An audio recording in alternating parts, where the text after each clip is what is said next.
Welcome to the Great Detectives of Old Time Radio. From Boise, Idaho, this is your host, Adam Graham. If you have a comment, email it to me, box13@greatdetectives.net. Follow us on Twitter at Radio Detectives and become one of our friends on Facebook, facebook.com/Radio Detectives. Well, today is our 3000th regular daily episode. This comes, of course, close on the heel of our 10th anniversary a few weeks back. But there's, a difference between the two because for the first 3+ years, we were doing 5 episodes a week, so around a total of 260 episodes per year. And then starting in 2013, we've been doing 6 episodes per week, so around 312 episodes per year, and this is, of course, where it coincides. Now, I should say that the total of 3,000 episodes, that doesn't include, like, the specials we do, like, every 50 episodes or so. So, we've definitely brought you a lot of great detective programs, and I want to thank everybody so much for listening, and we are going to be bringing you some more great stuff in the future. So, thank you so much for making 3,000 episodes possible. All right, well, let's get into today's episode of Boston Blackie. The original air date is April the 13th of 1949, and this one is The Tiny Philip Murders.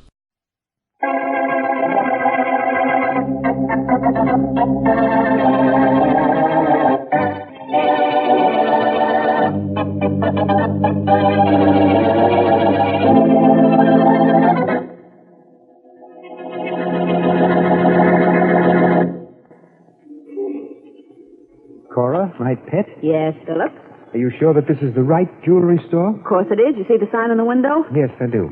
Well, all right then. J. Stone Jeweler. Good. Now give me that gun and open the door. You didn't have to tell me to open the door, Philip. I know how you are about your fingerprints. I'm glad you know. All right. Here's the gun. Now, my pet, don't be so temperamental. Oh. Shall we go in? Okay. Can I help you, please? You certainly can. You have something I desire very much. For the young lady? Hardly. Well, just what is it you had in mind? That watch hanging in your jeweler's cage. Oh, I'm sorry. That watch belonged to someone. Besides, it's being Will repaired. you stop the chatter? Now, if you'll step to this counter, I have the finest... Look, mister, you're wasting your time. When Philip says he wants something, he wants it. But you don't understand. That watch doesn't belong to me. I can't sell it. I don't want to buy it. But I thought you said... God. That's correct. No. Get the watch, Cora. Yes, Philip? But I don't understand. If this is a holdup, there are diamond bracelets, those gold rings, star sapphires. But that watch, why do you want Didn't you hear what the lady said? When I want something, I want it, and I want that wristwatch. Here it is, Philip. Thank you, Cora. This is ridiculous. There's no reason for you to take a second-hand watch. I can't possibly... There was apparently no reason for my killing him either, Cora. But I did it.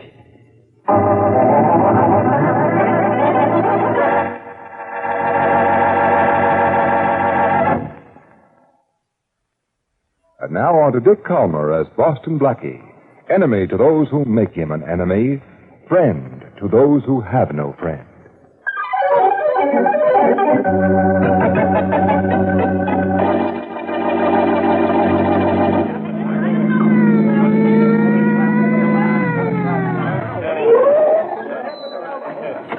All right, move away here. All right, get them all over the other side, Jimmy, will you? Right, that's enough. All right, that's enough. Okay, Rollins, what happened? I don't understand it, Inspector. You're not supposed to understand anything. Well, Just tell me what happened. Well, I was on my beat when I passed this jewelry store and I saw the door open. I called in to see if Mr. Stone was all right. There was no answer. Yeah. So I came in and I found him just like you see. Mm-hmm. You have a chance to look around, see if anything is missing? Well, that's what I don't understand, Inspector. It looks like there's nothing missing. What? Yeah, see for yourself. All the jewelry in the showcases, no glass broken, no nothing. Maybe the killer saw you coming, ran out the back way. I don't think so, Inspector, because when I came down the block, I didn't see anybody. Mm-hmm. It was kind of late anyways, and all the stores were closed, all except this one. He might have been dead for quite a while, Yeah, too. he might have been We'll dead. know more about that when the coroner gets here. Yeah. Sure is tough. Yeah. Was a nice guy, Mr. Stone was. Yeah, they all are. But why should anybody want to kill Mr. Stone if they didn't want to rob him? I don't understand it.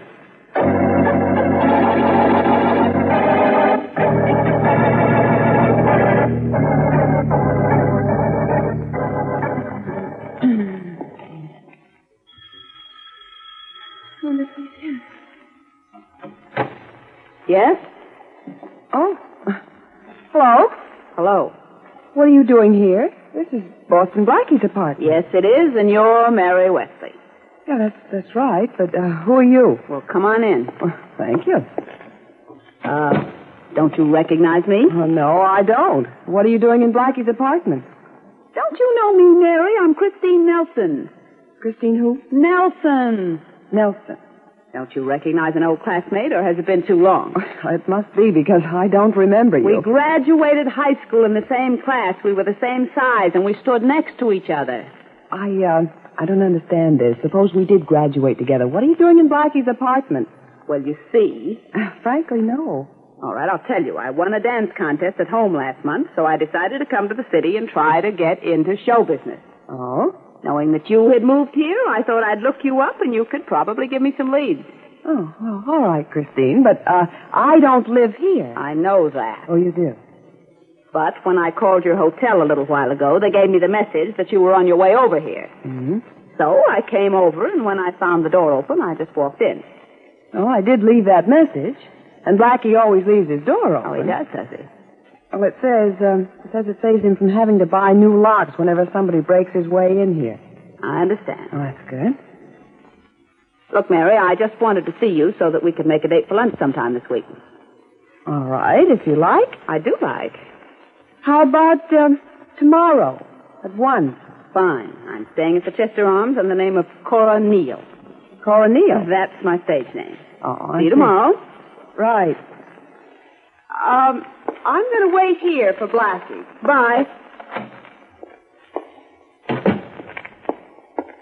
Cora, Oh, Philip. what happened when that Wesley girl walked in? Mary and I tried to discuss old times. How nice. We're having lunch tomorrow. Good. Now, we'll have the perfect check on Boston Blackie's movements.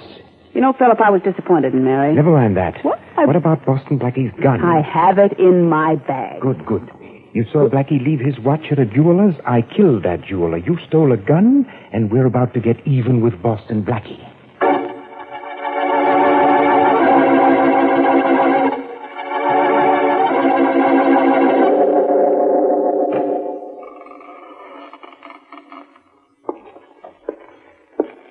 Is anybody home? Who's there? Come out and see. I didn't hear anybody knock. I didn't knock. Who are you? What do you want? What's the matter, Danny? Too dark in here to recognize an old friend? Oh, Philip. Tiny Philip. Stop that. What are you doing here? I don't like the name Tiny.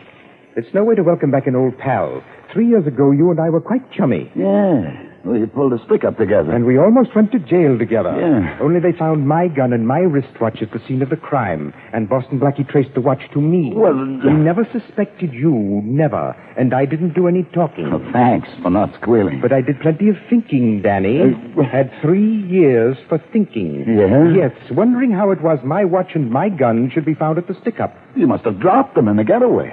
No, Danny, I didn't drop them. You did. Now I'm going to drop you.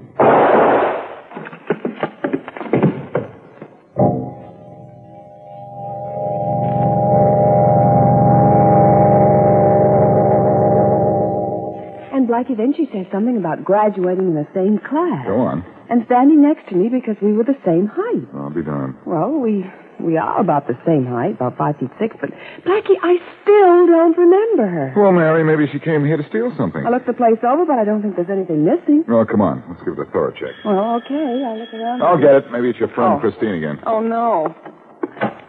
Why, Faraday, what big eyes you have. You've got a big mouth. Blackie, I want to talk to you. Okay. Hello, Miss Wesley. Hello, Inspector. Well, tell me your little problems, little man. You're my problem, genius. Oh, now, Inspector. We just found Danny Chico dead. Shot. Okay, Faraday, finders keepers. The body's all yours. I don't want Chico's body. All right, put an ad in the paper. Maybe somebody will call for it. Blackie, I came here to call for you. Well, that's polite. Why did you kill Danny Chico? Now, Inspector, let's not go into that routine again. Wesley, this is no routine. Well, now. Blackie, you killed him.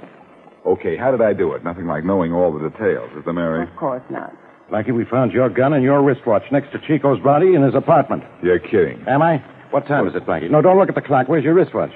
Well, it's at the jeweler's. A fellow named Jay Stone. Stone was found dead in his jewelry shop late last night. Look, I'm not saying you killed him. Just Danny Chico. That's right. Oh, yeah, All right, sure. it's your gun, your watch. I'm taking you down to headquarters. Okay, Faraday, let's go. The front door is this way. No, we'll go this side door. I wouldn't want the neighbors to see me with you. We'll give the place a bad name. Okay, Blackie, but no tricks. Of course. Start. Here we are. After you, Inspector. Hey, what Inside, Faraday. You can't keep him in the closet forever, Blackie. I'm going to check on Danny Chico and his family. Huh? Maybe I can find out what this is all about. Okay. Blackie, listen to Faraday in that closet. Oh, is he mad? Don't worry about him. It isn't the first time he's been in the dark.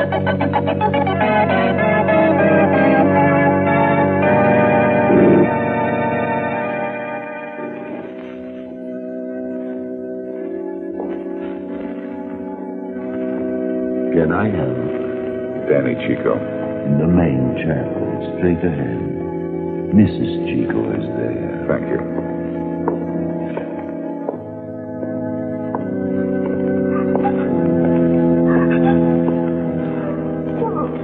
Mrs. Chico. Oh, yes. What do you want? I'm Boston Blackie, Mrs. Chico. Now, please don't do that. I want to help you. Oh, no. How can you help? Just bring my Danny back. Well, I can't do that, but I can find out who killed him. What do I care about that? My Danny is dead. Why should I care about anything else? Look, Mrs. Chico, the police think that I killed him, but I didn't. Oh, yes, Boston Blackie, you would not kill my Danny. But go away, please. Now I want no trouble, no more trouble. Mrs. Chico, were you in the house when your son was shot? No, he was home alone. Did you ever hear Danny mention my name? Oh, a long time ago. How long ago? Oh, 2, maybe 3 years ago. That long ago, huh? That was when he was friends with this little man who acts very funny. He never touched nothing with his hands. A little man who never touched anything with his hands. You don't mean Tiny Philip? Oh, yes, that's him, Filippo. Are you sure? Well, of course, I'm sure, but that does not bring back my Danny. No, I'm afraid it doesn't, but it does bring back his killer. And this starts to tie up now. Miss Chico, I'm going to call my friend Mary Wesley and have her meet me at the library so I can throw the book at your son's killer.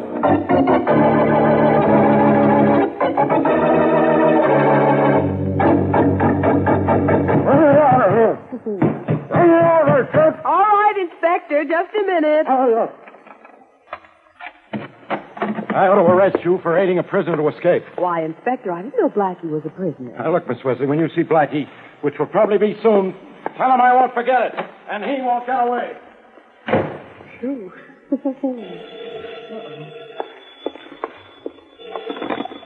Hello? Mary, Yes, Blackie. did you let Faraday out? Oh, yes. Where are you? Well, that's unimportant. But meet me at the library right away, because that is...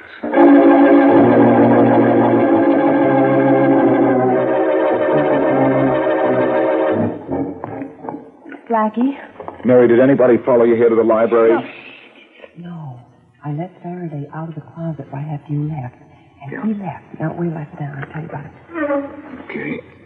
Hey, what are you doing with all those newspapers? Well, they're from your hometown. Uh-huh. I didn't believe this Christine Nelson, or Cora Neal, as she calls herself, was really a schoolmate of yours. Yeah, I don't I either. think she's tied up with a crook named Tiny Philip.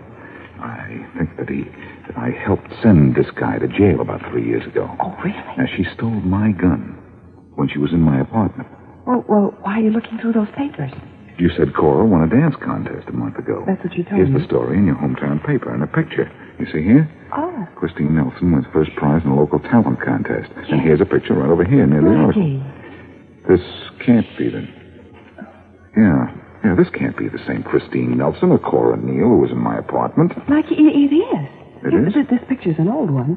She's changed, but I remember her now. You do? She was telling the truth. Oh, fine.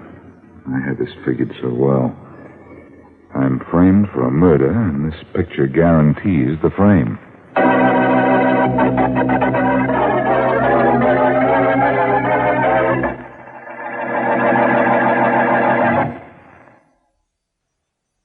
And now, back to Boston Blackie.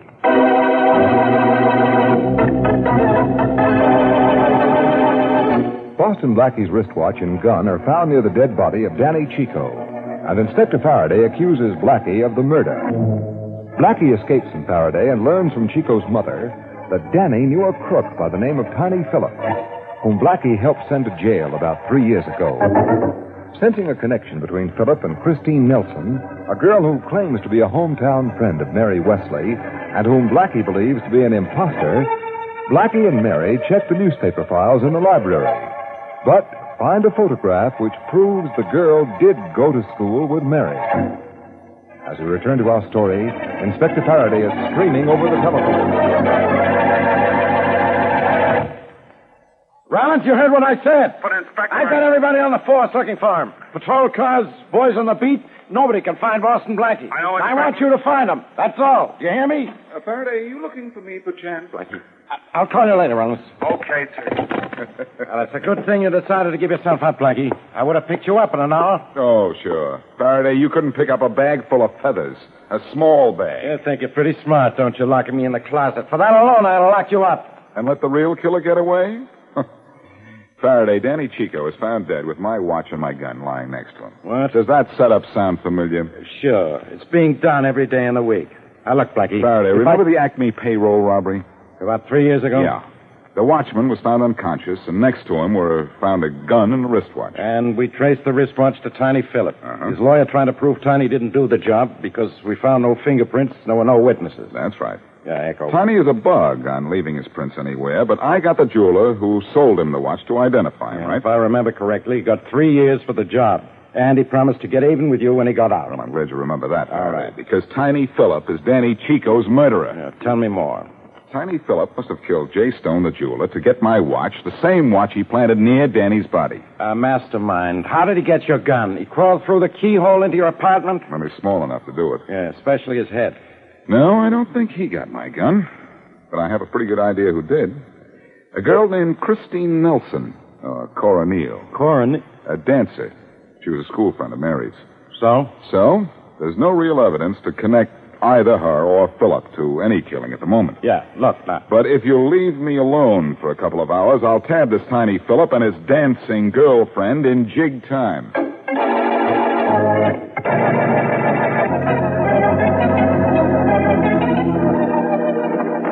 Aren't you finished with your packing, Cora? In a couple of minutes, Philip. Well, hurry up. Oh, stop, Bob. The radio hasn't said anything about Boston Blackie being arrested, so I guess the police don't believe the beautiful frame-up I arranged. You slipped someplace, Philip. I couldn't have. Oh, you couldn't. I spent 3 years planning how I was going to get Blackie. The same way he sent me up, I was going to send him up. But he was going to the chair. I'll get him. How, Philip? We're leaving town. If we're lucky and Blackie doesn't trace all of this to you. We'll get out of town, even if he does. You hope. Now, here's what we'll do. What? Blackie is very fond of this Wesley girl, isn't he? I guess so. Well, we're going to grab her and keep her in hiding until we get out of town. What? Just for insurance.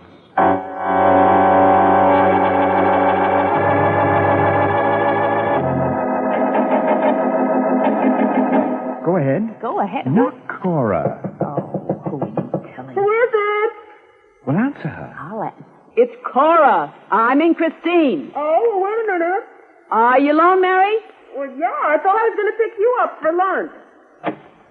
Hello, Chris. Wait. Ow! Hey! Quiet down, my dear, or I will strangle you. Easy. Quiet. Now, that's better. Now, come in and close the door, Cora. Well, now I can put this suitcase down for a minute. Now, I'm taking my hand away, Miss Wesley. Do not scream again. What do you want? You. Cora, who is this man? What's he doing here? Well, I'll Go tell ahead, you. Cora, and tell her who I am. Tell her how... I know. I'm trying. You're Tiny Phillips. I don't like the name Tiny. Come on, Philip. Will you hurry it up? Blackie might come up here. You're right. Shall we go, Miss Wesley? I'm not going anyplace. No? You wouldn't dare shoot. I will if you force me to. Now, shall we go? Quietly?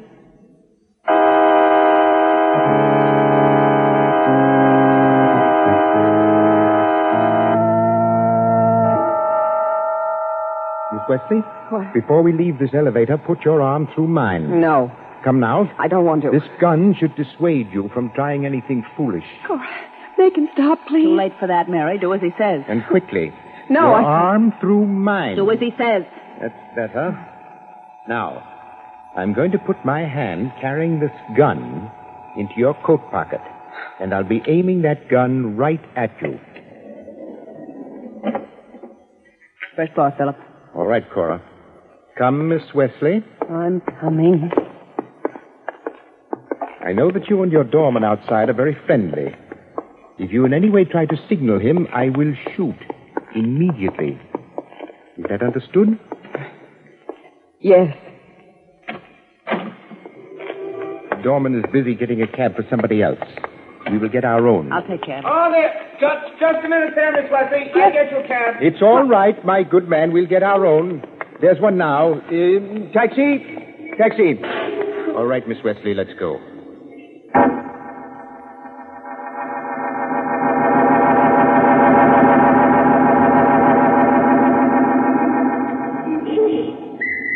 Cab? You want a cab, sir? No, I want a cab. Hiya, Mike. Why, if it isn't Boston Blackie. That's the best doorman in town. Oh, tips and all, I can't complain. Glad to hear that. What brings you here as if I didn't know? Oh, that's right. I came to see Miss Wesley. But she is in her apartment. I just rang her bell and there's no answer. Oh, she walked out of here about 15 minutes ago with a man and a woman. Well, can you describe them? The man and the woman, I mean? Well, they were all the same height, and the lady was... All the same height, are you sure? I'm positive. The man was as tall as Miss Wesley and the other lady? That's right. The other lady had a tilted nose and sort of a small, thin-lipped mouth. You know her, Blackie? Christine Nelson. And the man was round-faced with heavy shoulders, huh? Why you ask me who they are when you know them yourself, Blackie? Mike, that man is a killer. Where'd they go? Well, I don't know, but they took a cab. Well, I can trail them then. But how you... Which one of these drivers at the stand took them? Well, none. They were in a rush, and so they hailed a passing cab. Well, did you get a look at the cab so that you could tell me the name of the company that it belonged to? I'm sorry, Blackie, but I didn't. Oh, great. Well, Mary walks out of here with a killer and his girlfriend, and nobody knows where they went.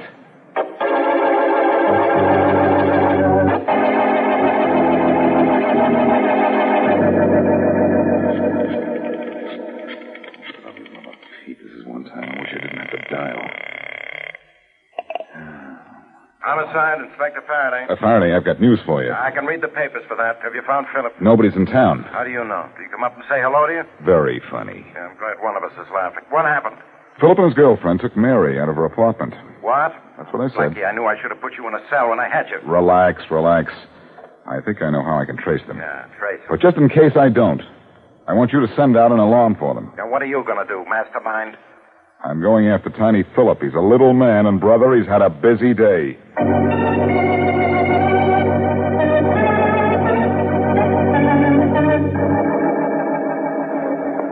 Oh, I'm sorry, sir. I think you're in the wrong store. You sell shoes, don't you? Oh, yes, sir, but only to short men who want to look taller. We're one of the only stores in the city of our type, but you don't need them at all, sir. Thanks, I know. I didn't come here to buy. I just want some information. Oh, I see. Do you keep a record of your sales? Yes. And your deliveries? Yes, we do. Then I hope you're going to deliver a murderer to me.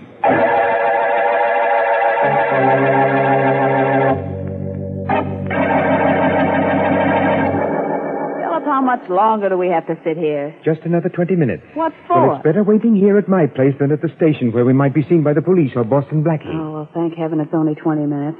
I'm getting kind of jittery. Relax, my pet. Relax, he says. You tied Miss Wesley good and tight in the next room, didn't you? Of course I did. Good. Good. It should be a couple of 100 miles away from here by the time she gets free. But I think I'll check her once more. Well, if you must. What? No, you don't. Don't let go of me. Philip, what's happening? Take your hands off. Cora, hit her. With what? The chair, anything. Oh, all right, I got it. Stop, Philip. All right, strike her. Well. I thought you tied her good and tight. Yeah, I know. I'm sorry, Philip. I guess I made a mistake. Blackie must have taught her his tricks with the ropes. I'm not taking any more chances with you, Miss Wesley. What do you mean? Blackie can't find us here. We won't need her. Listen, Get my gun. It's in your jacket. Wrong, it's in my hand. Blackie! Yeah, Blackie. And this is for Mary, you punk. Don't hit him! Hey, what have you done to Philip? You killed him. I don't think so. I only gave him a small-sized clip. Now, don't you get gay, sister. Mary. Blackie, I had nothing to do with this. Yeah? I met Tiny Philip, and when he found out that I'd gone to school with Mary, he planned the whole thing. Oh, sure. Mary. Mary. Philip. Mary. Come on, dummy. Blackie, my head. Oh. How'd you get here? Oh, that little heel left a trail a mile wide. Oh, I don't understand. Well, Mike the doorman told me you'd left the apartment with a man and a woman. And you were all the same height. Yeah, But that's obviously impossible because you and Cora are about 5'6". Tiny Philip here is only 5'3". So he must have been wearing shoes with built-up heels. Well, how did that help you find this apartment? There are only 3 stores in this town that sell those special shoes. I went to all of them, hoping your friend Philip had his shoes sent here. He did. So I got the address. Oh, and you got here just in time. Right. This is one case where a 3-inch heel is going to put a killer 6 feet under.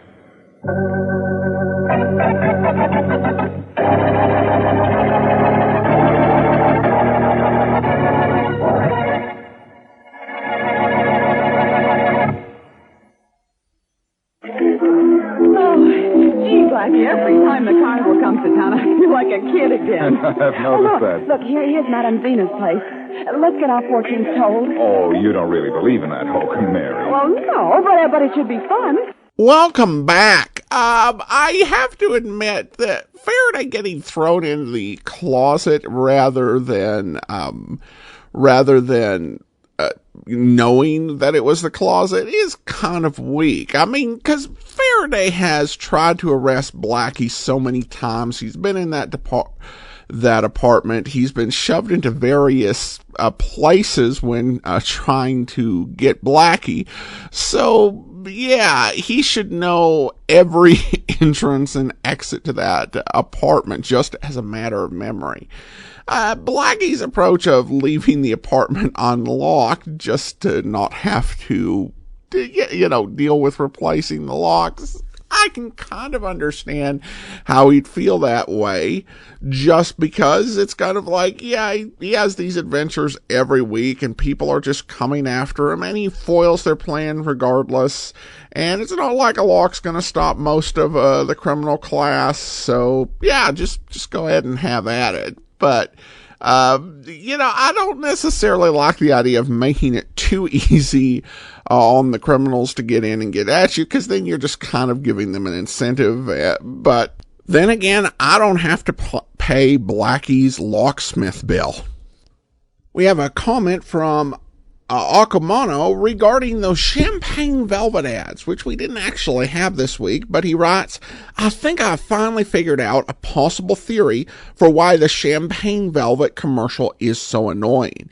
After months of hearing the commercial during the Boston Blackie episodes and thinking on this, my theory is this. The Champagne Velvet Company hired an advertising agency to write an advertisement script that emphasized the word smooth to refer to velvet and link it to champagne. The advertising agency wrote a script that includes something like, and it's just as smooth, pronounced with an extravagant and high-class emphasis. And the actor and producer and the marketing and advertising departments and or agencies didn't notice or care about the final product of the script reading, and he ended up with the ridiculous schmoo word, destroying the entire commercial. This is the best plausible reason I can come up with.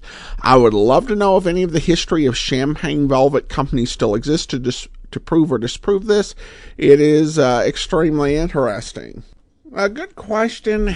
If I were to guess, I did do a little search and found that the Indiana Historical Society actually did have a blog post on champagne velvet. So you'd probably have to start with the Indiana Historical Society to see what papers survived and where they would be located.